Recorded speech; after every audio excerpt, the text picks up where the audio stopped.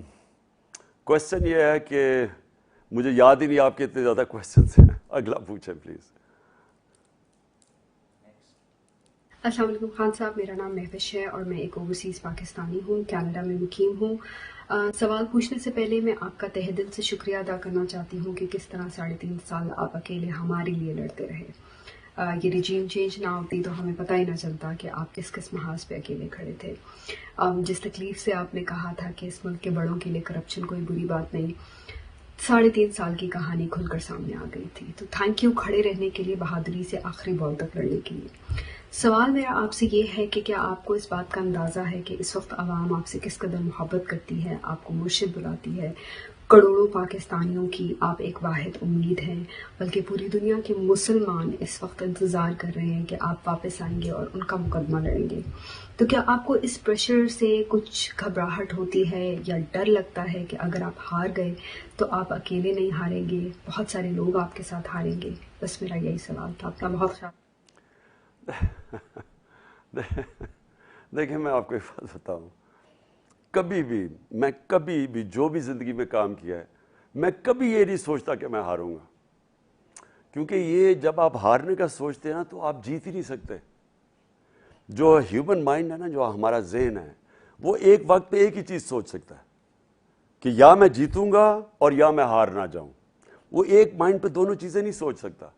تو یہ جو آئیڈیا ہوتا ہے نا کہ جو لوگ یہ سوچنا شروع ہو جاتے ہیں کہ میں ہار نہ جاؤں, تو وہ پھر ہمیشہ پلان بی رکھتے ہیں اپنا, یا وہ سمجھتے ہیں کہ اگر یہ چیز میں ناکامیاب ہو تو میں پلان بی پہ چلا جاؤں گا. میں کبھی زندگی میں ایسے نہیں سوچا. میں جب بھی کوئی فیصلہ کرتا ہوں تو وہ پھر ہوتا ہے اینڈ تک, پل یعنی کشتیاں جلا کے, کہ اس کے بعد کبھی واپسی کی روٹ نہیں ہوتی. تو دیکھیں یہ ایک سٹرگل ہے. اور جو سپورٹس, سب سے بڑی جو سپورٹس آپ کو چیز سکھاتی ہے وہ سٹرگل کرنی سکھاتی ہے, یعنی وہ اونچ نیچ سکھاتی ہے. وہ آپ کو سب سے بڑی چیز کیا سکھاتی ہے کہ زندگی ایک سٹریٹ لائن میں نہیں جاتی, زندگی اونچ نیچ کا نام ہے. یعنی آپ کو اچھے وقت آتے ہیں, برے وقت آتے ہیں. اور جو سپورٹس جو چیمپئن ہوتا ہے وہ بنتا ہی چیمپئن تب ہے جب وہ برے وقت کو سنبھال لے. اچھے وقت بڑا آسان ہوتا ہے سب بھی, بلکہ اچھے وقت پہ جب ہوتے ہو تو آپ کو سارا وقت ذہن میں آنا چاہیے کہ یہ برا وقت بھی آ سکتا ہے. تو آپ ہر چیز کے اچھا وقت جو ہے یعنی جو اب آپ کی پیک ہے اس کو بہتر کرتے جائیں. لیکن جو ٹیسٹ کیریکٹر کا ٹیسٹ ہوتا ہے برے وقت میں ہوتا ہے. تو برے وقت میں جو ہاتھ کھڑا کر دیتا ہے وہ ہار جاتا ہے. جب انسان ہار نہیں مانتا تو وہ پھر برے وقت سے سیکھتا ہے. اور جب آپ کا ڈاؤن سائیکل آتا ہے تو آپ زیادہ مضبوط ہو کے اوپر آتے ہیں. تو کوئی یعنی یہ یاد رکھیں کہ آپ ہارتے تب ہیں جب آپ ہار مان جاتے ہیں. تو میری زندگی میں تو ہار ہے ہی نہیں, یعنی ہار ماننا ہے ہی نہیں. تو میرے لیے تو اونچ نیچ ہوتی ہے, اور جب نیچ ہوتی ہے, مثلا میں نے 3.5 سال میں زندگی میں وہ سیکھا جو میں نے اتنی سٹرگل میں نہیں سیکھا. لیکن اس وقت یہ وقت ہے, اس میں ابھی سے میں تیاری کر رہا ہوں کہ مجھے اگر اللہ پھر موقع دے گا تو میں نے کیا کیا چیزیں شروع میں ہی کرنی ہیں. کیونکہ آتے ساتھ ہی ملک کو جدھر آج ہم کھڑے ہیں, ہم نے اب کیسے اس کو اوپر لے کے جانا ہے. کون سی میں نے جو پچھلی 3.5 سال میں ایکسپیرینس کی چیزیں میں کدھر میں نے غلطیاں کی, کون سی چیزیں تھیں جو کہ اگر آپ شروع میں نہیں کریں گے تو کرنا بہت مشکل ہو جاتا ہے. تو آپ کو شروع میں اگر آپ میجر سٹیپس, اپنی میجر ریفارمز شروع میں کر دیں تو اس کے بعد وہ اس کا اپنا مومنٹم بن جاتا ہے. لیکن ایک تو مجھے چیلنجز اتنے زیادہ تھے, یعنی اکانومی کا اتنا بڑا چیلنج تھا کہ, اور پھر ہماری اتنی کم ایک کولیشن گورنمنٹ, وہ سارا وقت ہم وہ گورنمنٹ ہی سنبھال رہے ہوتے تھے. اس کو کبھی کوئی بلیک میل کر رہا ہے, کبھی کوئی کر رہا ہے. ایک تو وہ سنبھالنی بڑی مشکل تھی. پھر ہماری ٹیم نہیں تھی, پہلی دفعہ آئی تھی. پھر کرائسس بہت تھے.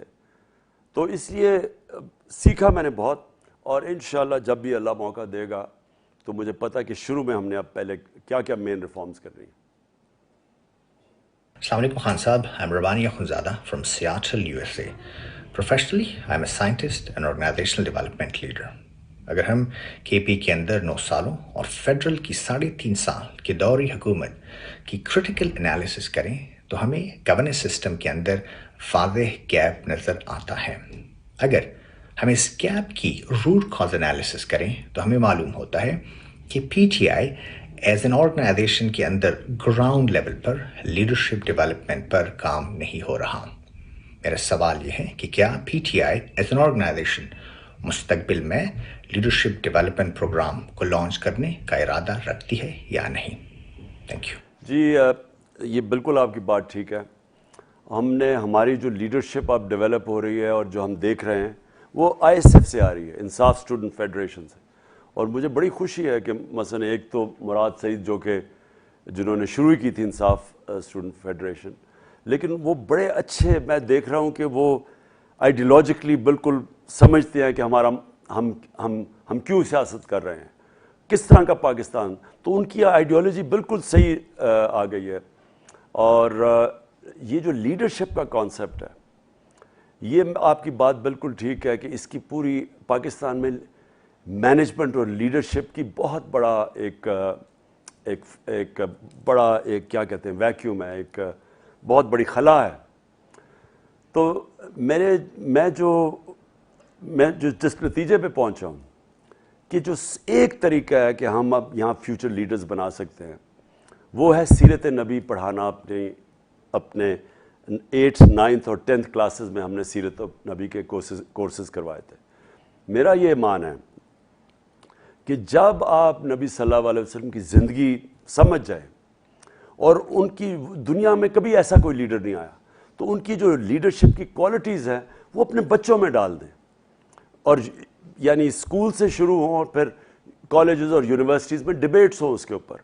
یہ جو میں نے القادر یونیورسٹی یہاں سیٹ اپ کی ہے, اس کے اندر سب سے امپورٹنٹ ایک تو ہم نے صوفیزم کے اوپر, کیونکہ ہماری بہت بڑی تعداد ہے لوگ یہاں, بڑے صوفی ہمارے کرام تھے, بڑے بڑے نام تھے, تو ان کی اتنی بڑی فالوئنگ ہے. تو لیکن ان کی ہم نے ریئلائز کیا کہ لوگوں کو سمجھ ہی نہیں ہے ان کی میسیجز کیا تھی.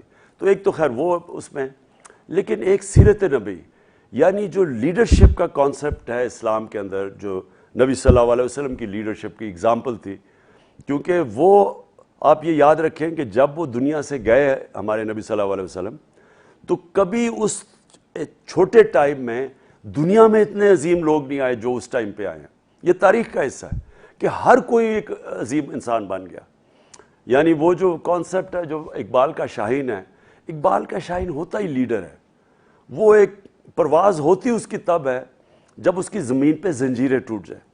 تو نبی صلی اللہ علیہ وسلم نے وہ زنجیریں توڑ دی تھیں جو اشرف المخلوقات کو ایک چھوٹا سا انسان بنا دیتا ہے.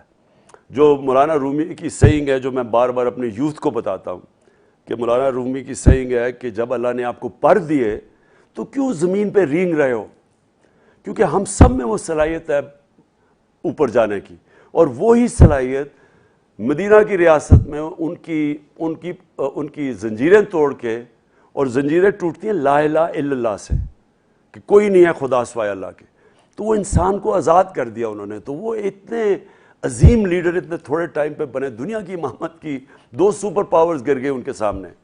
تو وہ جو لیڈرشپ کا کانسیپٹ ہے, وہ میری کوشش یہ تھی کہ ہم جو سیرت نبی کے کورسز اور ہم نے جو رحمت للعالمین اتھارٹی بنائی تھی, اس کا مقصد ہی یہ تھا کہ ہم انکریج کریں اپنے یوتھ کو, سمجھیں کہ وہ کیا فنومینا تھا.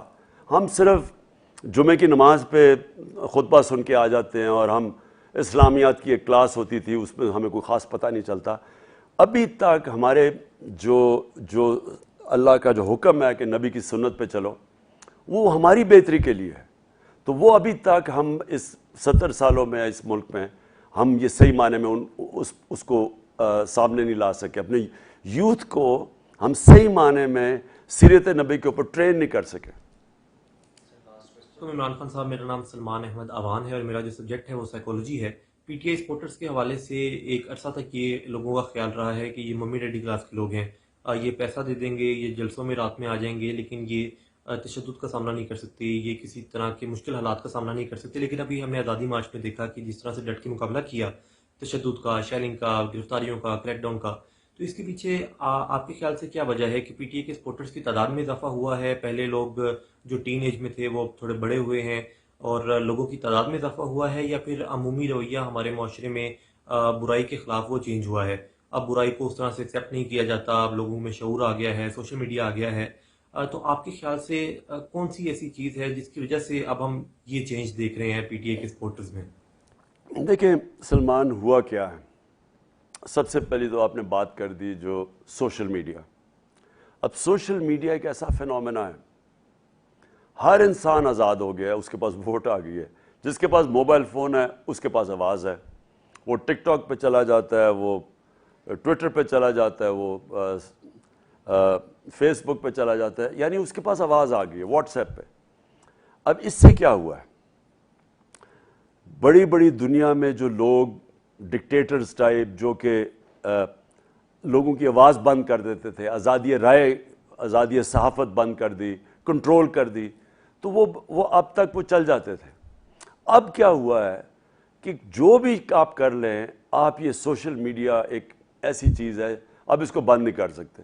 ابھی انہوں نے بڑا تنگ کیا ہمارے کیا عام لوگوں کو، جو سوشل میڈیا ایکٹیوسٹ تھے، یہ جو ٹک ٹاکرز، ان کو دھمکیاں مل رہی ہیں.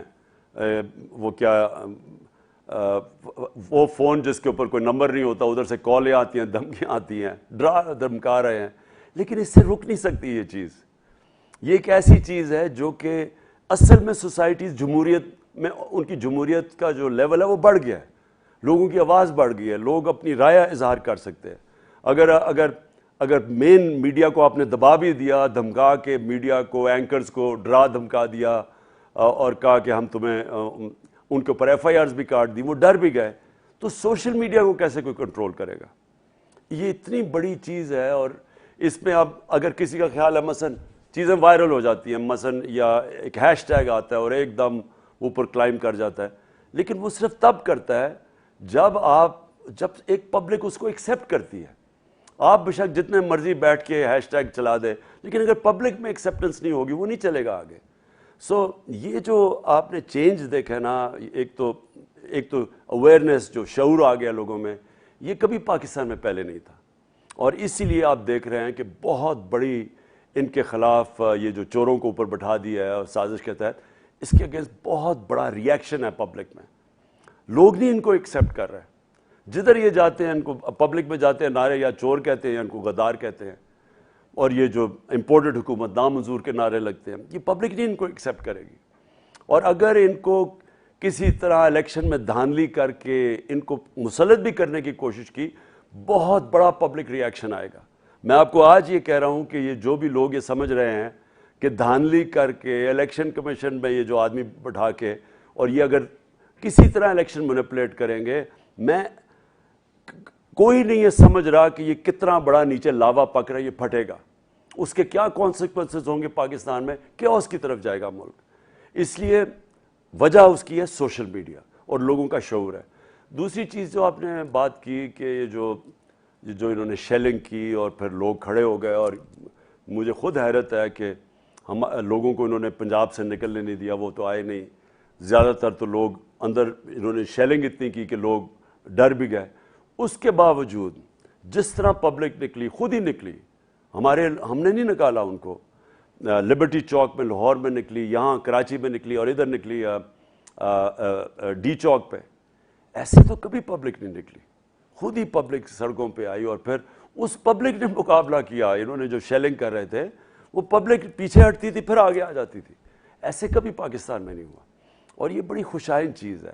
اس کا مطلب ایک زندہ قوم ہے، اور زندہ قوم ہی ان کی پرواز اوپر ہوتی ہے.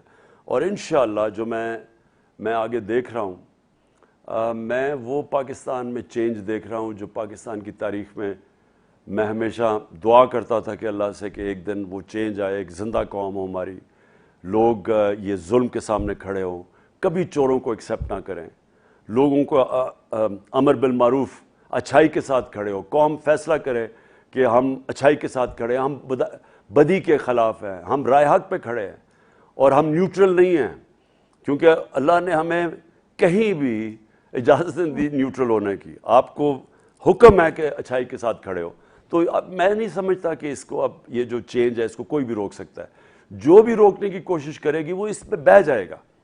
اور یہ اللہ کا ہمیں سب کو شکر ادا کرنا چاہیے کہ جس طرح بیداری آئی ہے, جس طرح ہماری قوم جاگی ہے, جس طرح شعور آیا ہے, جس طرح ہمارا نوجوان جو ہے وہ آج وہ ایکسیپٹ نہیں کر رہا یہ جو کہ اگر پرانے زمانے میں ڈرا دھمکا دو تو لوگ ڈر جاتے تھے. تو لوگ اپنے خوف کے اوپر قابو پا رہے ہیں. اور آزادی, اصل آزادی ہوتی تب ہے جب اپنے آپ کی خوف کی زنجیریں توڑ دیں. شکریہ جی.